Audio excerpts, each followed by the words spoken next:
ଅନ୍ୟମାନଙ୍କୁ ନିଜର କ୍ଷୀର ଦେଇ ପ୍ରତିପୋଷଣ କରୁଥିବା ଗୋମାତାର ପୁରୁନି ପେଟ ଭୋକରେ ଡହଳ ବିକଳ ହୋଇ ଶେଷରେ ପଲିଥିନ୍ ଖାଇ ମେଣ୍ଟାଉଛି ଭୋକ।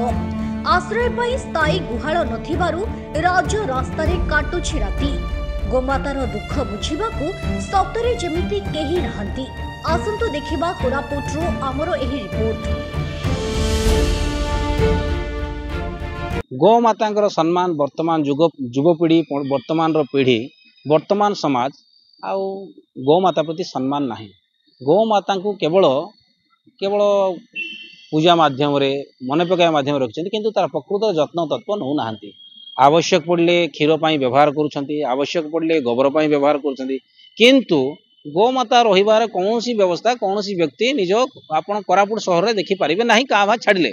तेणु जो निज घर पाखे गोटे गुहाल करी गोमातार जो घर करी तार रही व्यवस्था कराला बर्तमान आप सारा सहर में बुलिक देखिए कौन जगार आउ ना से अव्यवस्था चली। तेणु जिला प्रशासन हो म्युनिसिपालिटी प्रशासन हो जो जो व्यक्ति माने जो गोमाता रखिंट से माने निज घरे गुहाल कर सर्वप्रथम जानवर आवश्यक रही। जेहेतु गुहाल न करी गाई गोरु रखिकी राजरास्तार से छाड़ुंट जो द्वारा लाभ समय छाड़ुंट किंतु तार सेवा समय रास्ता उपर छाड़ुंट। आप देखिए रास्ता उपर अनेक गाईर कौड़ा एक्सीडेंट रे मृत्युवरण कर गोड़ खंडिया जाऊँगी गाड़ी चढ़ी जाऊँगी जहाद्वारा अनेक प्रकार दुर्घटना होची। तेणु म्युनिसिपालिटी प्रशासन को जिला प्रशासन मिलित भाव में उद्यम करूँ ये राजरास्ता उपर जो गाई गुड़ाक आसिकी विभिन्न समस्या सृष्टि होची तत्संगे संगे गोरु को असम्मान होची।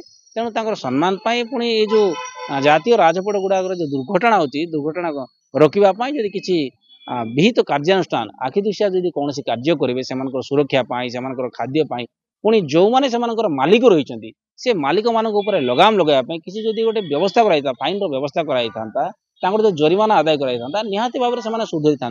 नचेत जो मैंने राजरास्तार गाई छाड़ुंट जो मैंने बिना से स्वीकृति प्राप्त से रेजिस्टर्ड न करके कानर जो गाई पशु मान गोटे स्टिकरिंग होता है नंबरिंग होता है से स्टिकरिंग जदि से न करी छाड़ुं जदि स्टिकरिंग करूना कहार गाई तदंत करा नचेत विभाग वेटनरी विभाग रही से द्वारा क्या पाखे केते गाई अच्छी आमर जब गोटे स्टाटस तैयारी हम तैयारी करके म्युनिसिपालिटी पाखे रहा गाई आम पेनाल्टी करवा आम किसी फाइन आदाय करवा ताले निहाती से सुधरवे। नचेत आसंता दिन में जेहेतु पशु मान संख्या बढ़ुची आप देखिए कोरापुट सहर में प्राय 20-25 हजार कुकुर थे से भितर गाईर कम नुह। तेणु गाई कुकुर जब राजरास्ता उपर आसिकी आप देखिए ऑफिस मानकर पिंडारे शई था दुकान बजार पिंडारे शई था वर्षा खरा हेले से रही जगह ना खाद्य ना आ विशेष भाव में गाई मानकर दुख से घास टे मिलनी से पॉलिथीन चाहा कप एगुड़ा खाई निजर बीतुं। कोरापुट सहर में दिन को दिन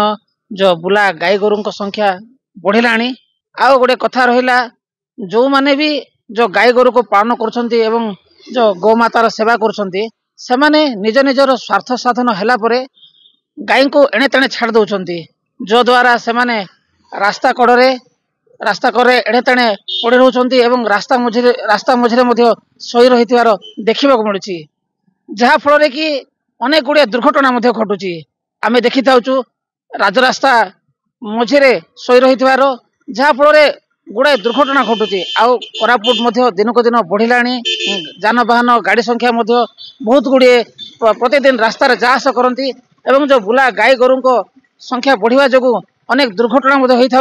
गोटे कथा रहा म्युनिसिपालिटी ए दिगरे पदक्षेप नेबार आवश्यक रही। कोरापुट सहर में गोटे माने गौशाला कर आवश्यक रही किंतु गौशाला म्युनिसिपालिटी द्वारा करा जाय नै। यदि गौशाला करा जिवो ताहले ए जो बुला गाई गोरु अनेक उपकृत हो पारे। देखो ये आज समस्या नुह अनेक दिन है कोरापुट रे ए समस्याटा मुख्यतः ट्राफिक रो गोटे समस्या रूपे गणा जाउछि। अनेक थर कंप्लेन कराहला परे मध्य कौनसी कार्यानुष्ठान ग्रहण न करिबा एटा गोटे दुखर विषय। आपण माने सकाळे जतबेले देखुथुबे ऑफिस टाइम हो कि किंबा स्कूल जीवा टाइम हो अनेकांश गाई गुड़िक रास्ता उपरे से माने सोई थांती किंबा चल प्रचल करुथांती। एई जिनस द्वारा कौन हुए दुर्घटना घटिवार संभावना थाए एवं बहुत थर दुर्घटना घटिछि मध्य। नहीं गाई कथा गला थर मु कही एक्चुअली आम जो किसी लोक जो गाई रखुच्च क्षीर आदाय कर खाया बाहर छाड़ुं मुझे भी रिक्वेस्ट करी आज भी रिक्वेस्ट करुँची जो मैंने से भाया करूँ ना गाई माना उपकारिता समस्या जानते गोमाता कह जाऊँगी तार क्षीर बाहर करदेव तुम बाहर छाड़देव खाया पॉलिथिन खाऊँ पेपर खाऊँ दरकार पड़े गाई एक्सीडेंट मर जाऊँगी गाई ए लोक भी मर जाऊँ तो मुझे अनुरोध करुँची जेहेतु आम गाँ गहली जमी पंचायत मान कांजा हुदा अच्छी म्यूनिसिपालिटी भी से भाया गौशालार व्यवस्था अच्छी किंतु मुझे जानवर ये जगह अभाव जो हो पारुनी मुझे कथा जदि सठिक जगह मिले आम निश्चित गौशाला आम व्यवस्था करूँ। कोरापुटरू करुणा महानंदिया रिपोर्ट फोकस प्लस।